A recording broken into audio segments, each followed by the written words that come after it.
Talks అనేటువంటి ఒక ప్రోగ్రామ్ని ప్రారంభించి అనేక మంది చిన్న బిడ్డలను ఎంకరేజ్ చేయడానికి, వాళ్ళని ప్రోత్సహించడానికి కార్యక్రమాన్ని నిర్వహిస్తున్నటువంటి కిషోర్ గారు మన మధ్యకు రావడం ఎంతో సంతోషం. ఆయన వేదిక మీద రావాల్సిందిగా ప్రేమపూర్వకంగా ఆహ్వానిస్తున్నాం.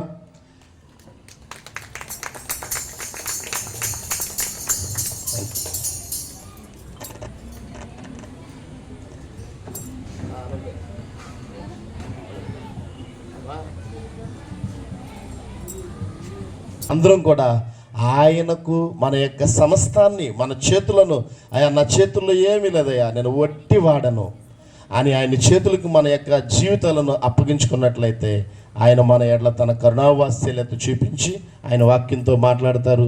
దైవ సేవకులకి సమయాన్ని అప్పగించుకుందాం.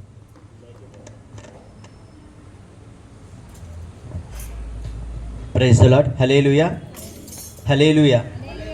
మరి ముందుగా దేవాది దేవునికి మరి అవకాశం ఇచ్చినట్టు ముందుగా దేవాదేవునికి వందనాలు తెలియజేస్తున్నాను. వాళ్ళకి మరి పాస్టర్ గారికి, మరి సంఘ సభ్యులందరికీ కూడా నా హృదయపూర్వక వందనాలు తెలియజేస్తున్నానండి.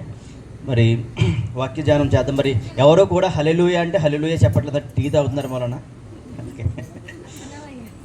చెప్పారండి. అంటే ఏం లేదు, ఈ మధ్యకాలంలో వాట్సాప్లో ఒక మెసేజ్ వస్తుంది కదా, అది ఏమైనా చూసారేమో అని డౌట్ వచ్చింది.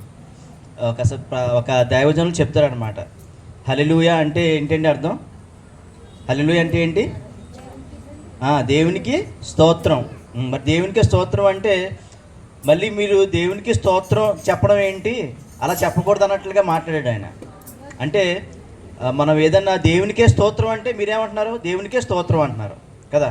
అంటే అది సరైనది ఆన్సర్ కాదన్నట్టుగా ఆయన చెప్పాడు. కానీ మనం ఏం చేస్తున్నామంటే ఏకీభవిస్తున్నాం.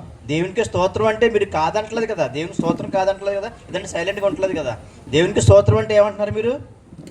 దేవునికే స్తోత్రం అని అంగీకరిస్తున్నారు, అంటే ఏకీభవిస్తున్నారు. ఏకీభవించడం తప్పు కదండి, ఎందుకంటే మనం దేవునికే స్తోత్రం, ఆయనకే మహిమ ఘనత కదా. మరి మనం ఎవరన్నా ప్రైజ్ ది లార్డ్ చెప్పినా లేదా హల్లెలూయా చెప్పినా మరి మనం ఏం చెప్పాలండి? మనం కూడా హల్లెలూయా ప్రైజ్ ది లార్డ్ చెప్పాలి. అంటే దాని అర్థం ఏంటంటే మనం ఏకీభవిస్తున్నట్టుగా అర్థం. అంతేగాని మనం వాళ్ళ దేవునికి స్తోత్రము కలుగును గాక అని మనం కూడా అలా చెప్పడంలో మరి అది సరైనది కాదా అన్నట్టుగా మరి రకరకాలుగా మరి వీడియోస్ వస్తున్నాయి. కాబట్టి మనం అవేం పట్టించుకోకుండా మనం ఏం చెప్పాలండి? హల్లెలూయా అంటే హల్లెలూయా, హల్లెలూయా. ఓకే, మరి వాక్య ధ్యానంలోకి వెళ్దామండి. చిన్న ప్రార్థన చేసుకుని మరి మనం ప్రారంభించుకుందాం. అతి పరిశుద్ధుడా, ప్రేమ గల మా ప్రియ పరలోకపు తండ్రి, ఇదిగో తండ్రి మరి సాయంకాలం సమయం తండ్రి, మరి మేమందరూ ఎలా కూడుకుని తండ్రి మీ వాక్య ధ్యానం చేస్తున్నామో సహాయం చేయండి తండ్రి. ఇక్కడ ప్రతి ఒక్కరిని కూడా తండ్రి మీకు అప్పచెప్తున్నాం తండ్రి, సహాయం చేయండి తండ్రి. మరి ఏదైతే వాక్యం మరి చెప్పబడుతుందో తండ్రి, మీరే మా యందు ఉండి మాట్లాడి తండ్రి సహాయం చేసి మరి ప్రతి ఒక్క కుటుంబాన్ని దీవించండి, ఆశీర్వదించండి తండ్రి. మీకే మహిమ ఘనత ప్రభావం చెల్లించుకుంటూ మరి జరగవలసిన కార్యక్రమం చక్కగా జరిపించి ఆశీర్వదించమని మా ప్రభు మీ ప్రియకుమారుడు మా రాజు రక్షకుడు యేసుక్రీస్తు నామమున మిమ్మల్ని బతిమల్ని అడిగి వేడుకుంటున్నాం మా పరమ తండ్రి, ఆమేన్. ఓకే, సో మరి ఈ కుటుంబ ప్రార్థనలు అలాగే మరి కుటుంబ మరి ఈ యొక్క ఆరాధన మనం చేస్తున్నాం కదా. మరి జనరల్గా మనం కుటుంబం అంటే ఏంటండి? కుటుంబంలో ఎవరు ఉంటారు? తల్లి, తండ్రి, పిల్లలు ఉంటారు కదా. ఓకే, తల్లి, తండ్రి, పిల్లలు ఉంటారు. అంటే ముఖ్యంగా మనం చూసుకుంటే భార్య భర్తలు, తర్వాత పిల్లలు. మరి మనం చూస్తాం భార్య ఎవరికి లోబడాలండి? మనందరికీ తెలుసు కదా వాక్యం. ఎవరికి లోబడాలి? భర్తకి లోబడాలి. మరి భర్త ఎవరికి లోబడాలి? భార్యకి లోబడాలండి. మళ్ళీ చెప్పడం సరే అంటే మీకు మార్చేస్తారా? భర్త భార్యకి లోబడాలండి, మార్చేస్తున్నారు అయితే మీరు. ఓకే, భర్త ఎవరికి లోబడాలండి? క్రీస్తుకి. ఓకే, సో చదువుదాం, వాక్యం చదువుదాం. మరి ఎవరెవరు లోబడాలో మరి చూద్దాం. మరి మీరు చెప్పినట్లుగా ఎవరెవరికి లోబడతారో కూడా మనం ఈరోజు వివరణ చూద్దాం. ఓకేనా? మరి కొరింథీయులకు రాసిన మొదటి పత్రిక 11వ అధ్యాయము 3వ వచనం ఎవరైనా చదవండి, లేదా నేనే చదివేస్తాను. కొరింథీయులకు రాసిన మొదటి పత్రిక 11వ అధ్యాయము 3వ వచనం. ప్రతి పురుషునికి శిరస్సు క్రీస్తనియు, స్త్రీకి శిరస్సు పురుషుడనియు, క్రీస్తునకు శిరస్సు దేవుడనియు మీరు తెలుసుకొనవాలని కోరుచున్నాను. అంటే ఇక్కడ పౌలు గారు ఏం చెప్తున్నారంటే, ఎవరండి? ప్రతి పురుషునికి శిరస్సు ఎవరండి? క్రీస్తు. మరి స్త్రీకి శిరస్సు ఎవరండి? స్త్రీకి శిరస్సు ఎవరండి? స్త్రీకి శిరస్సు ఎవడండి? పురుషుడు. అంటే ఎవరు? ఏ పురుషుడు? అందరూ పురుషులు కాదండి. అంటే మీ భర్త. స్త్రీకి శిరస్సుడు ఎవరండి? ఎవరు? స్త్రీకి శిరస్సు భర్త. మరి క్రీస్తునకు శిరస్సు ఎవరు? అంటే భార్యకు శిరస్సు భర్త అయితే భర్తకు శిరస్సు ఎవరండి? క్రీస్తు కదా. మరి క్రీస్తు సంఘమునకు శిరస్సుగా ఉండి మరి సంఘంలో ఉన్నటువంటి భర్తలకు శిరస్సుగా ఉండి మరి భార్యలకు శిరస్సుగా భర్తలు ఉండి మరి ఈ క్రమము చూస్తున్నాం కదా. మరి అలాగే ఎఫెసీయులకు రాసిన పత్రిక 5వ అధ్యాయము 20 నుంచి 22 వరకు చదువుదాం. ఎఫెసీయులకు రాసిన పత్రిక 5వ అధ్యాయము 20 నుంచి 22 ఎవరన్నా చదువుతారండి?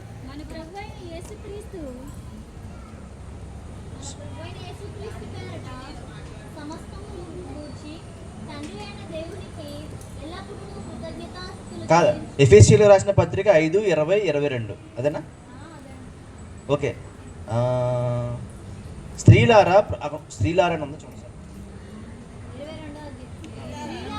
స్త్రీలారా ప్రభువునకు వలె మీ సొంత పురుషులకు లోబడి ఉండుడి. ఎవరికండి? స్త్రీలారా ఏం చెప్తున్నారండి మీ అందరికీ? సొంత పురుషుడికి. అంటే మరి అందరూ ఎవరు పడితే వాళ్ళకి లోబడకూడదని చెప్పి చెప్తున్నాడు కదా. అంటే ఎవరికి? మరి మీ సొంత పురుషులు అంటే ఎవరు? భర్తలే కదా. మరి మీ భర్తకు లోబడి ఉండాలి. మరి అలాగే నెక్స్ట్ చదవండి. క్రీస్తు సంఘమునకు శిరస్సై ఉన్నలాగున పురుషుడు భార్యకు శిరస్సై ఉన్నాడు. క్రీస్తే శరీరమునకు రక్షకుడై ఉన్నాడు. సంఘము క్రీస్తునకు లోబడినట్టుగా భార్యలు కూడా ప్రతి విషయంలో తమ పురుషులకు లోబడవలను. మీకు నచ్చిందా అండి ఇది? భార్య ఎవరికి లోబడాలండి? భర్తకు లోబడాలి. భర్త మరి ఇందాక మీరు ఏం చెప్పారు? భార్యకు లోబడాలన్నారా అండి? చెప్పండి. మీరు చెప్పింది కరెక్టే. యాక్చువల్గా మీరు చెప్పింది కరెక్టే. ఇది కరెక్టే, అది కరెక్టే. అలాగే చెప్తానండి ఒకసారి. ఇప్పుడు లోబడి ఉండుట అంటే ఏంటండి? లోబడి ఉండుట అంటే ఏంటి? లోబడ్డం అంటే ఏంటండి? అంటే ఒకరినొకరు గౌరవించుకోవడమే కదండి. ఒకరికొకరు అభిప్రాయాలను గౌరవించుకోవడం, మరి ఒకరినొకరిని క్షేమంగా చూసుకోవడం కదండి. అంటే లోబడి ఉండడం అంటే మరి చాలామందికి ఎలా అర్థమవుతుందంటే తెలియదు కానీ లోబడి ఉండడం అంటే చాలామంది భర్తలకి భార్యలు అంటే ఎలాగా బానిసలుగా చూస్తారు, పని మనుషులుగా చూస్తారు. అంటే ఉన్నారా లేరా చెప్పండి? హింసిస్తూ ఉంటారు. రకరకాలుగా హింసించే మగాళ్ళు ఉన్నారు, అట్ ది సేమ్ టైం ఆడవాళ్ళు కూడా లేకపోలేదండి. ఉన్నారు కదా. ఉన్నారా లేదా చెప్పండి? మీరు చెప్పరు. ఓకే. సో ఉన్నారండి. అటు కాయిన్కి అటు సైడు ఇటు సైడు. మరి ఎలాగైతే మరి బొమ్మ బొరుసు ఉందో రెండు రకాలుగా కూడా మరి ఈ రోజున సమాజం చూస్తే కనుక సమాజం రెండు రకాలుగా కూడా ఉంది. కానీ ఇక్కడ లోబడి ఉండుట అంటే దాని అర్థం ఏంటంటే మరి దాని అర్థం లోబడి ఉండుట అంటే ఒక బానిసగా ఉండడం కాదండి. లోబడి ఉండడం ఏంటండి? బానిసగా ఉండవా? ఇక్కడ సబ్మిసివ్ అంటే జనరల్గా మీరు ఇంగ్లీష్లో చూస్తే సబ్మిసివ్ అని ఉంటుంది. సబ్మిసివ్ అంటే ఏంటంటే మనం జనరల్గా పిల్లలు ఎవరికి లోబడి ఉంటారండి? తల్లిదండ్రులు లోబడతారు కదా. మీ పిల్లలు తల్లిదండ్రులు లోబడతారు కదా. లోబడతారు కదండి మీ పిల్లలందరూ. ఓకే. మరి లోబడకుండా ఉంటే మీకు ఎలా ఉంటుంది? పిల్లలు మీ మాట వినకుండా వాళ్ళ ఇష్టానుసారంగా ఉంటే మీకు ఎలా ఉంటుందండి? మరి మీరు పిల్లల్ని బానిసలుగా చూస్తారా? చూడరుగా. లోబడి ఉండడం అంటే దాని అర్థం బానిసలుగా చూడమని కాదండి. లోబడ్డం అంటే దాని అర్థం ఏంటంటే మరి యోగక్షేమాలు తెలుసుకోవడం, క్షేమంగా ఉంచుకోవడం. ఒకరికి బాధ కలిగితే ఒకరు ఏం చేయాలండి? వాళ్ళ ఆ బాధని తీర్చగలిగేటట్లుగా ఉండాలి. అలాగే మరి ఒకరినొకరు ఆదరించుకోవాలి. ఒకరికి కష్టం వస్తే మరి ఒకరు తీర్చాలి, మరి సపోర్ట్ చేయాలి. బేసికల్గా ఏంటంటే లోబడి ఉండడం అంటే దాని అర్థం ఏంటంటే సపోర్ట్ చేయాలన్నమాట. సో మరి ఇక్కడ మీరు జాగ్రత్తగా చూస్తే ప్రతి పురుషునికి శిరస్సు క్రీస్తనియు, స్త్రీకి శిరస్సు పురుషుడనియు, క్రీస్తునకు శిరస్సు దేవుడై ఉన్నాడు కదా. మరి ఇందాక మీరు చెప్పినట్లుగా భర్త భార్యకు లోబడాలని ఎక్కడ లేదు కదా. ఇక్కడ దేవుడు ఏమైనా పార్షియల్గా చూపించాడా అండి? చెప్పండి. దేవుడు ఏమైనా పార్షియల్గా ఏమైనా రాశాడా? మీరు అనుకుంటారు కదా ఏంటంటే దేవుడు అంత పక్షపాతి, మమ్మల్ని భర్తకు లోబడమంటాడు కానీ భర్త మమ్మల్ని లోబడమని ఎక్కడా రాశాడని ఏమన్నా మీకు అనిపించిందా అని అనిపించలేదా? అంటే దేవుడు పక్షపాతి కాదనుకుంటున్నారా? ఏమండి చెప్పండి, దేవుడు పక్షపాత కాదా? పక్షపాతి కాదు. ఓకే, కరెక్ట్గా చెప్పారు, పక్షపాతి కాదని. కానీ మరి ఎలా పక్షపాతి కాదు? మరి భార్య భర్తకు లోబడమంటే మరి భర్తల భార్యకు లోబడమంటే ఎక్కడా లేదు. ఇక్కడ ఉందండి ఎక్కడైనా? చెప్పండి. సో మీరు జాగ్రత్తగా గమనిస్తే కనుక ఇక్కడ దీని అర్థం ఏంటంటే, లోబడ్డం అంటే ఒకరినొకరు గౌరవించుకోవాలని చెప్పాను కదా, ఒకరినొకరు యోగక్షేమాలు తెలుసుకోవాలి. మరి దేవుడు ఇద్దరిని సమానంగా చేశాడా? సమానంగా చేయలేదండి. చేయలేదంటాను. చేయొద్దండి ఒకసారి. చేయలేదన్న వాళ్ళు చేయొద్దండి ఒకసారి. దేవుడు ఇద్దరిని, ఆడవాళ్ళని మగవాళ్ళని ఇద్దరిని సమానంగా చేయలేదన్న వాళ్ళు చేయొద్దండి సరే. అంటే మమ్మల్ని తక్కువగా చేశారని మేము అనుకుంటున్నారా? అంతేనే మీ అర్థం? అందుకే కదా దేవుడు మిమ్మల్ని భర్తకు లోబడమన్నాడు, మమ్మల్ని భర్తకు లోబడమన్నాడు, అందుకే మమ్మల్ని తక్కువగా చేశాడు అని. అందుకనే కదండి మీరు చాలామంది మరి ఒప్పుకోవట్లేదు. ఎవరు ఇక్కడ ఇద్దరిని సమానంగా చేయలేదని ఒప్పుకోవట్లేదు. మరి జాగ్రత్తగా మీరు గమనిస్తే కనుక దేవుడు ఇద్దరిని సమానంగా చేశాడు. ఇద్దరిని ఎలా సమానంగా చేశాడంటే అంటే మీరు అనుకోవచ్చు, మరి ఫస్ట్ జన్మించింది ఎవరు? జన్మించింది అనకూడదండి యాక్చువల్గా. సరే, ఇది ఒక క్వశ్చన్ వేస్తాను, చెప్పండి. ఫస్ట్ జన్మించినటువంటి వ్యక్తి ఎవరండి? భూమి మీద ఫస్ట్ జన్మించినటువంటి వ్యక్తి ఎవరన్నా చెప్పచ్చు? ఆదామా? Wrong answer.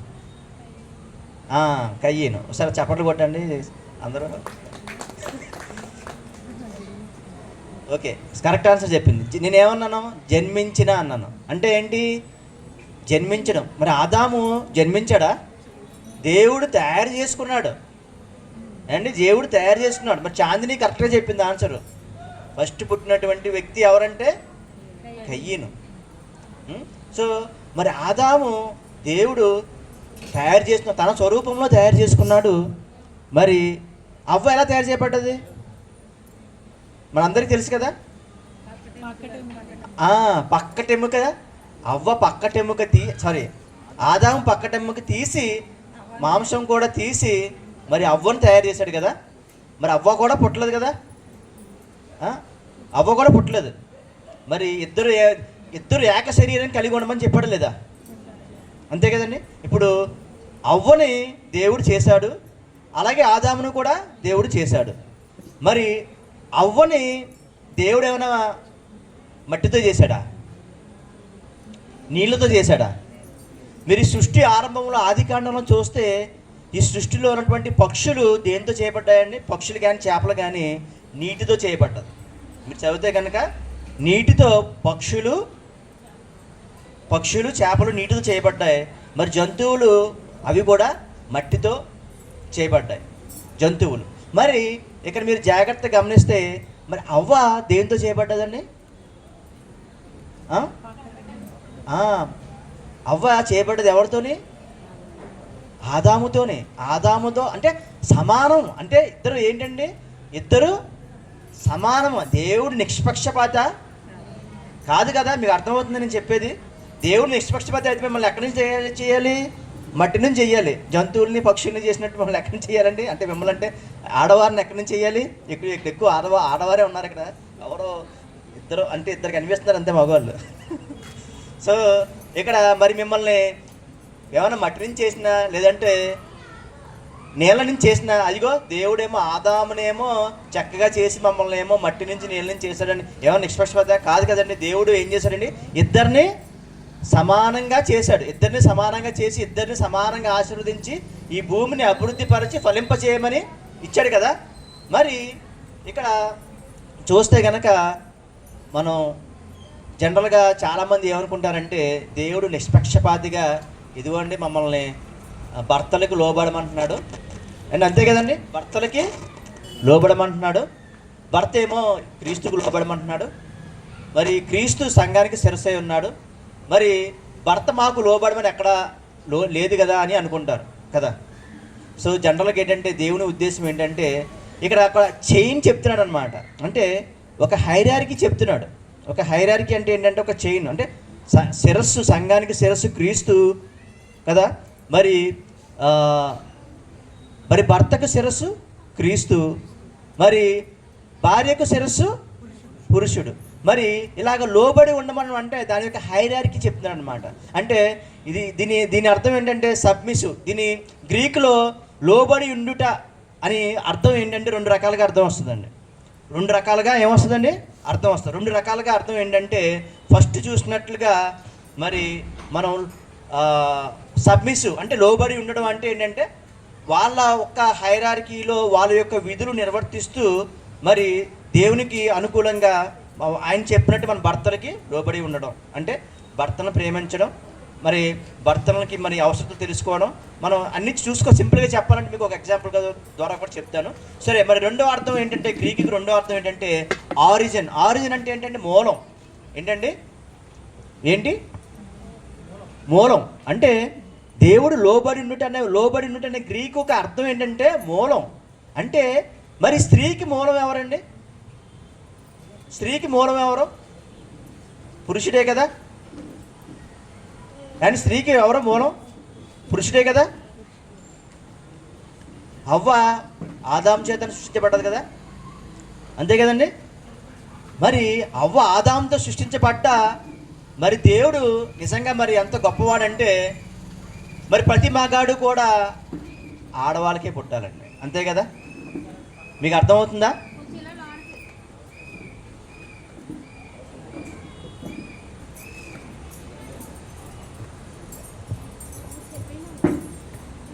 సరే,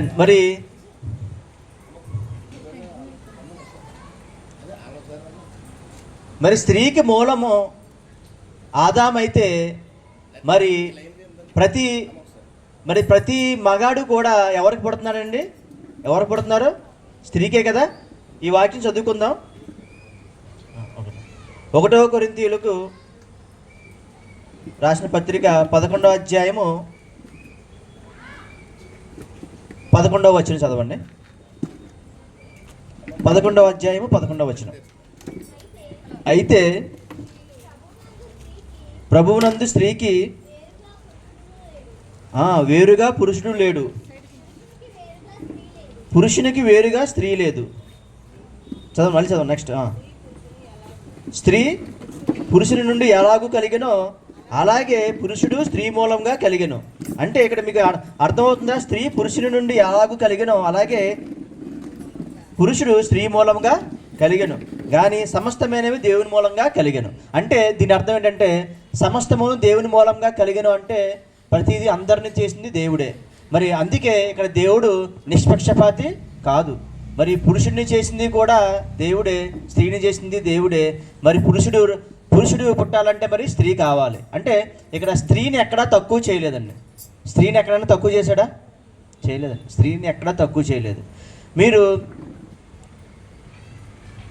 జనరల్గా మీరు చాలామంది వాక్యం చదువుతున్నప్పుడు మమ్మల్ని చాలా తక్కువ చేసినట్లుగా అనిపిస్తుంది, కానీ మరి మీ యొక్క ఈ మాటలు వినిపిస్తుంటే ఇంకా మీకు తక్కువ చేసినట్టుగా అనిపిస్తుందా? అనిపించలేదు కదా. సరే, మరి చాలామంది ఇంకొక వాక్యం కూడా చెప్తాను, సమయం ఉంది కాబట్టి. మరి జనరల్గా మనం చదువుకుంటాం మన కుటుంబంలో స్త్రీ పురుషులు అయిపోయారు, అంటే భార్య భర్తలు అయిపోయారు. మరి మిగిలింది ఎవరండి? పిల్లలు కదా. పిల్లలు దేవుడిచ్చు బహుమానం. ఒప్పుకుంటారండి? ఓకే. కీర్తన గ్రంథం 127:3-4 చదవండి.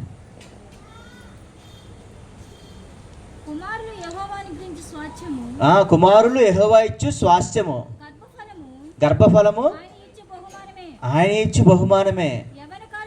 యవ్వన కాలం మందు పుట్టిన కుమారులు బలవంతుని చేతిలో బాణం వంటి వారు. ఇక్కడ ఏమంటున్నాడండి? కుమారులు యెహోవా ఇచ్చు స్వాస్థ్యము, కుమారులు బలవంతుని చేతిలో బాణం వంటి వారు. మరి కుమార్తెలు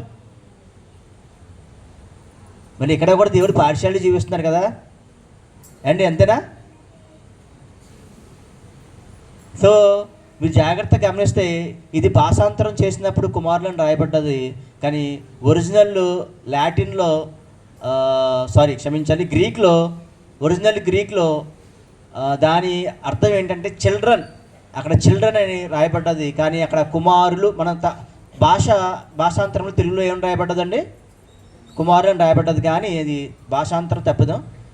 ఏదైనా మీరు ఒరిజినల్ స్క్రిప్ట్ చూస్తే కనుక ఇంగ్లీష్ కింగ్ జేమ్స్ వర్షన్లో కూడా అక్కడ చిల్డ్రన్ అని ఉంటుంది. మీరు ఇంగ్లీష్లో చదువుకోండి, ఇంగ్లీష్లో చదివితే ఏముంటుందండి? చిల్డ్రన్ అంటే ఎవరు? చిల్డ్రన్ అంటే ఎవరు? పిల్లలు. అంటే పిల్లలు ఎవరు స్వాస్థ్యము? దేవుని స్వాస్థ్యం. పిల్లలు యెహోవా ఇచ్చి బహుమానమే. పిల్లలు బలవంతుని చేతిలో బాణ వంటి వారు. అంతేగాని మీరు చాలామంది మరి ఆ వాక్యం చదివి కుమారులు ఉన్న వాళ్ళేమో పెద్దగా కాళ్ళ రేసుని ఎగిరి తిరగాల్సిన అవసరం లేదు, కుమార్తెలు ఉన్నవాళ్ళు ఏదో అదే మాకేదో కుమారులు లేరని బాధపడాల్సిన అవసరం లేదు. ఎందుకంటే దేవుడు ఇద్దరిని సమానంగానే చేశాడు. మరి ఇద్దరికి సమాన ఆధిపత్యాన్ని ఇచ్చాడు. ఎవరు ఎక్కువ కాదు, ఎవరు తక్కువ కాదు. మరి ఈ సందర్భంలో మీకు ఒక చిన్న సంఘటన చెప్పాలనుకుంటున్నాను. మరి ఒక వ్యక్తి ఒక 15వ శతాబ్దం, ఇది ఏ శతాబ్దం అండి? ఇది ఏ శతాబ్దం అండి? ఇది ఏ శతాబ్దం చెప్పండి? మర్చిపోయారా ఏంటి? మనం ఏ శతాబ్దంలో ఉన్నాం? ఓకే, 21వ శతాబ్దం అండి. ఇది 2000 సంవత్సరం నడుస్తుంది కదా. 2000 అంటే 20వ శతాబ్దం అయిపోయింది, 21వ శతాబ్దం రన్నింగ్లో ఉంది. ఓకే, మరి 15వ శతాబ్దంలో ఒక గొప్ప వ్యక్తి ఉన్నాడు. ఆ గొప్ప వ్యక్తికి ఒక భార్య. ఆ భార్య గురించి ఈరోజు మనం మాట్లాడుకుందాం. సో ఆవిడ పేరు ఏంటంటే క్యాథరిన్ వాన్ బోరా. ఈవిడ జర్మన్లో జన్మించింది. మరి ఈవిడ జన్మించిన తర్వాత పెద్దదైన తర్వాత మరి రోమన్ క్యాథలిక్ అంటే ఆ టైంలో 14th and 15th సెంచరీలో ఏం నడుస్తుందంటే రోమన్ క్యాథలిక్స్ యొక్క ఆధిపత్యం నడుస్తుంది. అంటే అప్పుడు చర్చ్ యొక్క మనం ఇప్పుడు ఎవరంటే ప్రొటెస్టెంట్స్ కదా. మన లోదరన్ వచ్చిన తర్వాత మనందరం కూడా ప్రొటెస్టెంట్స్గా పిలువబడుతున్నాం. మరి అంతకుముందు మరి ఎవరైతే క్రీస్తుని సిలువ వేశారో, ఎవరైతే మరి క్రీస్తుని మరి అపహసించారో, మరి అటువంటి సామ్రాజ్యం మొత్తం ఏమైందండి?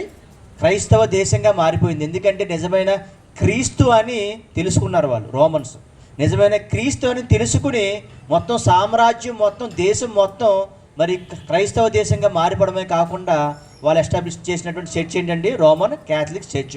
వాళ్ళే క్రీస్తుని సిలువ వేశారు. కానీ క్రీస్తుని సిలువ వేసిన వాళ్ళే క్రీస్తు 3వ దినాన లేచి అనేక మంది కనబడడం చూసుకుని వాళ్ళ చరిత్రకారులే చరిత్రలో రాసుకుని యేసుప్రభు వారు చనిపోయి తిరిగి లేచినటువంటి ప్రజలు మేము కలుసుకున్నాం, చూసామని చెప్పి మరి వారి చరిత్రలో రాసుకున్నటువంటి రోమా సామ్రాజ్యం. మరి అటువంటి సామ్రాజ్యం మరి రోమన్ క్యాథలిక్గా పిలువబడుతూ మరి 15వ శతాబ్దంలో అప్పుడున్నటువంటి కొన్ని మూఢాచారాలు, అంటే పాపం చేస్తే కనుక ఏదైనా డబ్బులు ఇస్తే కనుక పాప పరిహారం అయిపోయేది అనమాట. వాళ్ళకు ఉన్నటువంటి ఆ మూఢనమ్మకాలు కొన్ని అనేవి వచ్చినాయి. మరి అటువంటి మూఢనమ్మకాలను తీసివేయడానికి మరి మార్టిన్ లూథర్ కింగ్ ఉన్నాడు కదా. మరి ఆయన ఈ యొక్క రీఫార్మేషన్ చేసి అప్పటి నుంచి కూడా మనకి ఏమొచ్చిందండి? అప్పటి నుంచి అప్పటి నుంచి కూడా మనలో ఉన్నటువంటి కొన్ని మూఢనమ్మకాలను, చర్చిలో ఉన్నటువంటి కొన్ని మూఢనమ్మకాలు పోయి మరి నిజంగా మనం ఒరిజినల్ బైబిల్ ఈరోజు చదవగలుగుతున్నామంటే నిజంగా మన మార్టిన్ లూథర్. ఎందుకంటే మనం బైబిల్ చదివేటువంటి ఆధిక్యత రోమన్స్కి మాత్రమే ఉండేది. సో అటువంటి రోజుల్లో ఒక ఆవిడ ఏమైందంటే నన్నగా మారింది. సో ఆవిడ మరి జర్మన్లో పుట్టి నన్నగా మారి, నన్నంటే తెలుసు కదండి ఎవరు? నన్నంటే ఎవరండి? నన్నంటే ఎవరు? దేవునికి సమర్పించుకున్నటువంటి ఒక వ్యక్తి, అంటే సన్యాసి. మన భాషలో ఏంటండి? సన్యాసి. మన భాషలో సన్యాసిగా మారిపోయిందండి. మరి సన్యాసిగా మారిపోయి అప్పుడు సన్యాసిగా మారిపోతున్నప్పుడు ఆవిడ ఒక వార్త వింది.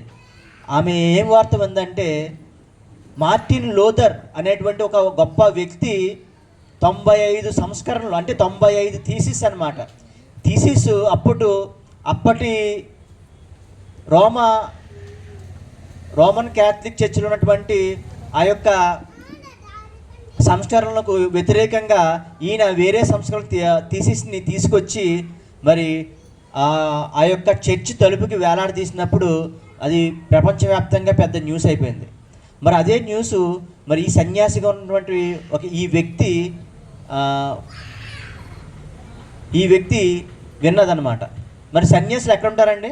ఆశ్రమంలో ఉంటారు కదా. మరి ఆశ్రమంలో ఉన్నటువంటి చాలామంది సన్యాసులు మరి చాలామంది అప్పట్లో ఏం చేసేవారంటే సన్యాసులు పెళ్లి చేసుకోకూడదని, అంటే నన్స్ పెళ్లి చేసుకోకూడదని, వాళ్ళు రకరకాలుగా, అసలు మన టైం లేదు కాబట్టి చాలా షార్ట్కట్లో చెప్పేస్తాను. మరి ఇలాగ పెళ్లి చేసుకోకూడదని రకరకాల ఇంకా లేనిపోని దురాచారాలన్నీ పెట్టేవారనమాట. అప్పుడు ఈ మార్టిన్ లూథర్ అనే అతను ఏం చేశారంటే అవన్నీ కూడా అబూద కల్పనలు, ఎక్కడా కూడా బైబిల్లో అలా లేదు. స్త్రీ పురుషులు ఇద్దరు కూడా ఎవరండి సమానమే, అందరూ పెళ్లి చేసుకోవచ్చు.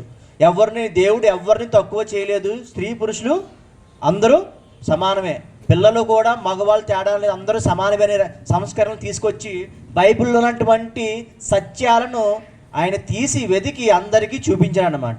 అప్పుడు ఇది ప్రపంచవ్యాప్తంగా పెద్ద న్యూస్ అయిపోయినప్పుడు మొత్తం చాలామంది నన్స్ కూడా వాళ్ళు తీసుకున్న డెసిషన్ ఏంటంటే తప్పుడు డెసిషన్ అని అనుకుని, ఓకే మేము ఇలా సన్యాసులుగా ఉండిపోవడం కరెక్ట్ కాదు, మేము కూడా పెళ్లి చేసుకుని చక్కగా సంసారం చేసుకుని చక్కగా ఉండాలని చెప్పేసి అనుకున్నప్పుడు అప్పుడు ఒక ఆశ్రమంలో 12 మంది నన్స్ పారిపోదామని ప్లాన్ చేస్తున్నారు. దానికి హెల్ప్ చేసింది ఎవరంటే మార్టిన్ లూథర్ అనమాట. 12 మందిని ఆ యొక్క ఆశ్రమం నుంచి తప్పించి మరి బయటికి తీసుకొచ్చాడు మార్టిన్ లూథరు. అప్పుడు జరుగుతున్నటువంటి గవర్నమెంట్ రోమన్ గవర్నమెంట్కి వ్యతిరేకంగా ఆయన తీసుకొచ్చాడు.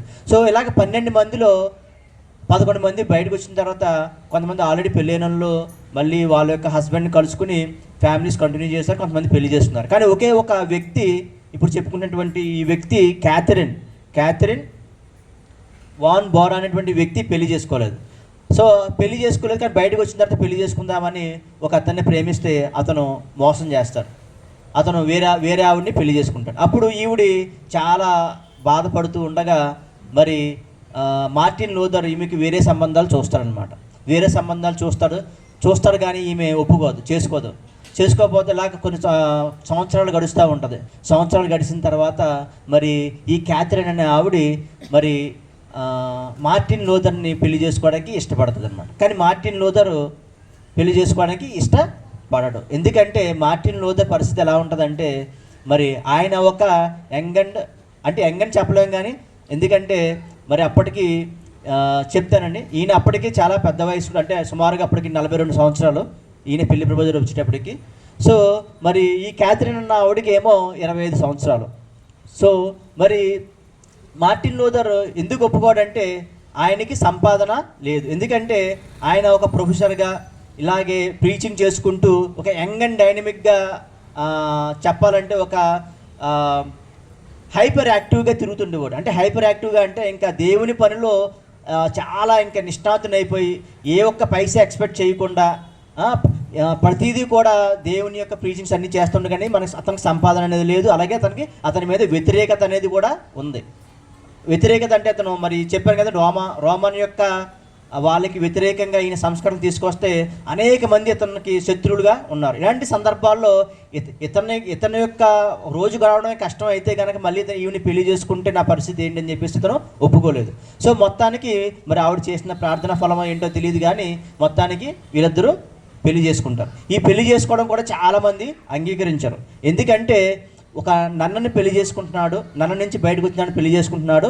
మరి ఈ మార్టిన్ లూథర్ అనేటువంటి ఇతను కూడా ఏంటంటే ఇతను దేవునికి సమర్పించుకున్నటువంటి వ్యక్తి మార్టిన్ లూథర్ అతను. సో దేవునికి సమర్పించుకోవడం అంటే ఆర్డినేషన్ అంటారు. జనరల్గా ఎవరన్నా పాస్టర్ వృత్తి చేయాలంటే ఏం చేస్తారంటే ఆర్డినేషన్ చేస్తారంటే దేవునికి సమర్పించుకోవడం దీక్ష. మన భాషలో చెప్పాలంటే దేవునికి సమర్పించినటువంటి వ్యక్తిని దీక్ష చేసి మరి దేవుని పని కోసమే పనిచేస్తున్నట్టుగా ఒక దీక్షలో ఉంటారనమాట. సో అటువంటి వ్యక్తిని మరి మార్టిన్ లూథర్ మరి ఈవిడేమో ఇతనేమో ఆర్డినేషన్ తీసుకునేటువంటి పాస్టర్గా పనిచేస్తున్నటువంటి ఒక ఇతను. సో వీళ్ళిద్దరూ పెళ్లి చేసుకోవడం చాలామందికి వ్యతిరేకించారు. పైగా మార్టిన్ లూథర్కి ముందు చెప్పినట్టు మీకు అతనికి ఏమో 42 సంవత్సరాలు, ఈ అమ్మాయికి 25 సంవత్సరాలు అని చెప్పి ఇలాగా మీ పెళ్ళి నిలబడదని ఇలా రకరకాలుగా అనేటువంటి అపోహలు వచ్చినాయి. అప్పుడు చాలామంది ఒక రూమర్ కూడా పుట్టించారు. ఒక రూమర్ ఏంటంటే మార్టిన్ లూథర్కి మరి అతని భార్యకు పుట్టినటువంటి మొదటి సంతానం ఆయనే అంత్యక్రీస్తు అని చెప్పేసి కూడా గొప్ప పుకారులు కూడా వెళ్ళిపోయినాయి. ఏం పుకారులు? అంత్యక్రీస్తు అంటే ఏంటంటే యాంటీ క్రైస్ట్, అంటే క్రీస్తుకి విరోధి వీళ్ళిద్దరికీ పుడతాడు అని చెప్పేసి కూడా రూమర్స్ సృష్టించారు. కానీ దేవుని దయ వల్ల, మహాకృప వల్ల మరి వీళ్ళిద్దరూ కూడా మరి 6 సంతానం అండి. వీళ్ళిద్దరికి కూడా మరి దేవుడు మరి బ్లెస్ చేసినట్లుగా 6 సంతానం. మరి ఈవిడ గురించి ఎందుకు స్పెషల్గా చెప్తున్నాడంటే మరి క్యాథరిన్ వాన్ బోర్ అన్న ఆవిడ మార్టిన్ లూథర్ అనే అతను మరి మన పాస్టర్ గారిలాగే ఎక్కడన్నా ప్రీచింగ్స్ ఇలా సభలో పెడితే అతను వెళ్ళిపోవడం కానీ అతనికి మరి ఎవరి నుంచి కూడా ఏది ఆశించేవాడు కాదు. మరి అలాంటి సందర్భంలో ఇల్లు గడవడం చాలా కష్టం. మరి ఈవిడ ఏంటంటే ఈవిడ నన్నగా చేస్తున్నప్పుడు ఈవిడ నర్సుగా చేసేది అనమాట.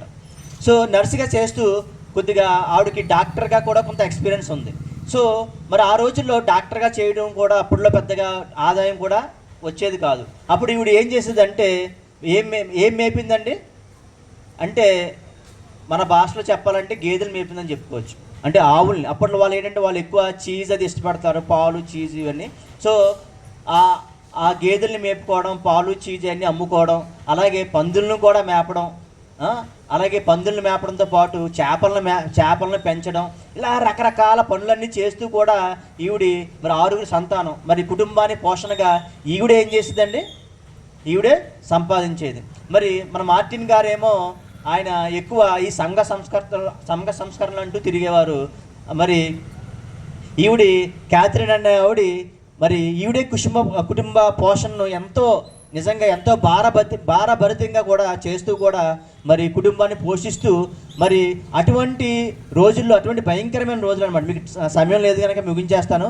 మరి ఈ క్యాథరిన్ అనే ఆవిడ ఒక భర్తకు ఎలాగ లోబడి ఉందంటే అసలు మరి భర్త సంపాదన ఏమీ లేకపోయినా కానీ ఈవిడే పోషించి కుటుంబాన్ని పోషించి అన్నీ చేసి ఆదరించి మరి నిజంగా ఈవిడి క్రీస్తుకు మరి మరి మార్టిన్ గారు శిరస్సు క్రీస్తుగా ఉంటే గనక మరి ఈవిడి క్యాథరిన్ అనే ఆవిడ శిరస్సుగా మరి మార్టిన్ గారిని పెట్టుకుని ఆ యొక్క కుటుంబ పోషణ అనేది చాలా చక్కగా జరిగిందన్నమాట. సో అందుకనే ఈ యొక్క చరిత్రలో ఏమంటారంటే ఈ క్యాథరిన్ అనే ఆవిడ్ని ఒక గొప్ప ఏమంటారు పాస్టర్ అమ్మగారు అని కూడా అంటారండి.